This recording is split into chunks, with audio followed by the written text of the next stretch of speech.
The sustain pedal is the single fastest way to make your piano playing sound more beautiful and more professional. But here's the problem. Most beginners are using it completely wrong, and the worst part is they have no idea. In this video, I'm going to show you the 3 most common sustain pedal mistakes I see all the time, and then show you exactly how to fix them. By the end of this video, you're going to understand one simple rule that changes everything, and I put together a free sustain pedal practice sheet with all exercises written out so you can practice at home. The link is in the description. So let's get into it. The first mistake is holding the sustain pedal down the entire time. I see this all the time. Someone discovers the pedal, realizes it sounds beautiful, and just leaves it down for the entire song. And it sounds like this.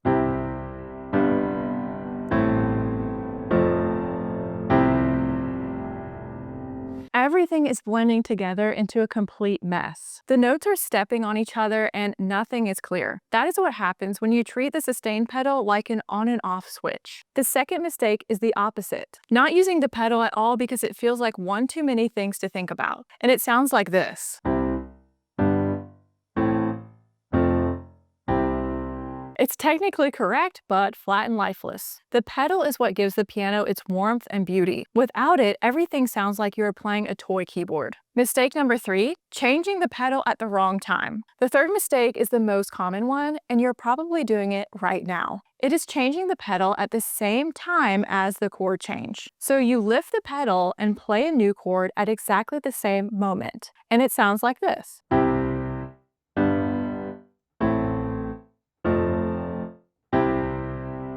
Did you hear all of those little gaps? Every time the chord changes, there is a tiny moment of silence. The music keeps stopping and starting instead of flowing together. That is the pedal killing your playing instead of helping it. So here's the fix. Here's the one rule that fixes everything. Chord first, pedal second. You play the new chord, then you clear the pedal immediately after. Not at the same time, after. So here I am playing C major.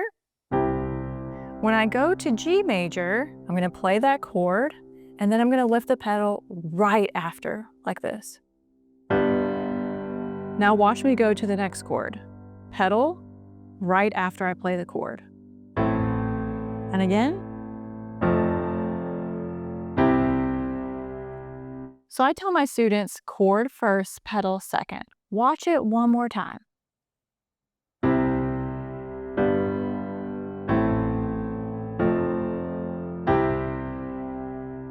That now makes it where it sounds very smooth between your chords. Now we're going to get into some exercises to help you really learn this. And by the way, all 4 of these exercises are written out in the free sustain pedal practice sheet. The link is in the description. Add them to your practice routine this week and the coordination will click faster than you think. All right, we're going to start with whole notes. Slow chord changes, easy to feel the timing. Then we're going to move to half notes slightly faster. The brain starts to coordinate. Then we're going to move to quarter notes where it gets a little faster. And lastly, we're going to do arpeggios, which is the hardest level. So here's the first exercise with whole notes. We're going to switch between these 2 chords, C major and C sus2, so you don't have to move too much and you can really focus on the pedal. So check this out. I'm going to play C major.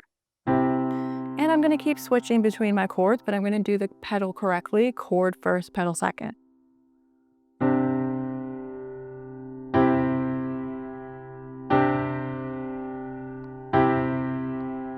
So watch that whole thing again one more time.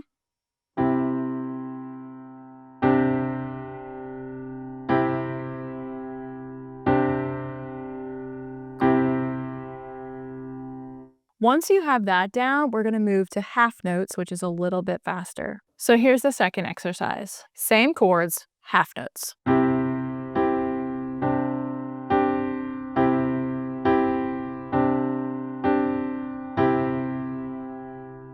This exercise answers a really common question. You only change the pedal when you have a new chord. So notice I didn't change it between every chord, just the new chord. So watch it one more time.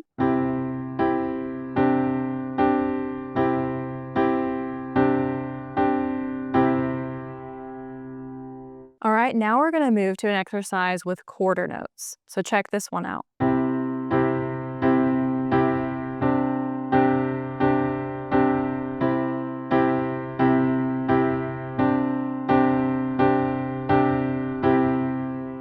So this one's a little trickier because you're moving your hands a little bit more. So check it out one more time.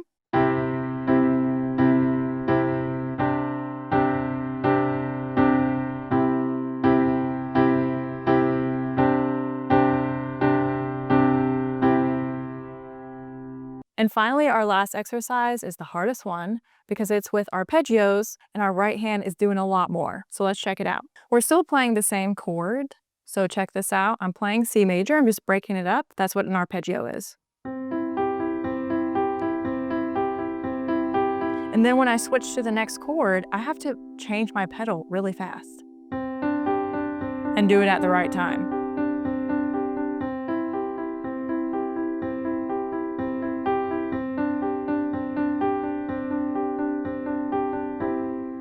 So watch the whole thing with both hands.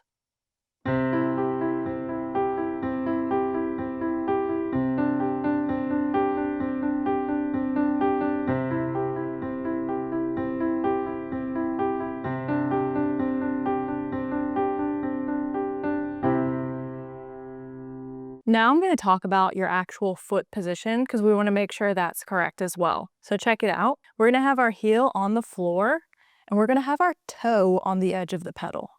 So we're not going to put our entire foot all over the pedal. That gives you a lot less control. So make sure your heel is on the floor and you've got your big toe on the pedal. That gives you the most control. Now let me show you correct pedaling on a real song. I'm going to do it with the song All of Me by John Legend without the pedal, and then I'm going to show you with the pedal so you can really absorb and make sure you're doing it right. So here's the song without the pedal.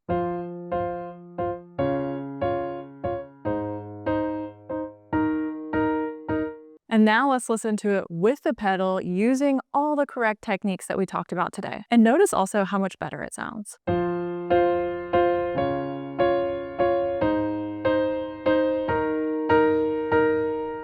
So there it is, 3 mistakes, 1 rule. Chord first, pedal second. Every single time, add those 4 exercises to your practice routine this week, and the coordination will click much faster than you think. And be sure to grab the free Sustain Pedal practice sheet in the description. Everything is written out and ready for you. Now here's the thing, the pedal is only one piece of what makes piano sound so beautiful. If you want to take everything up another level, watch this next. It'll show you beautiful patterns you can play with your chords. Once you have these patterns under your fingers and your pedal is working correctly, your playing is going to sound so beautiful. And if this video helped you, be sure to like and subscribe, and I'll see you next time.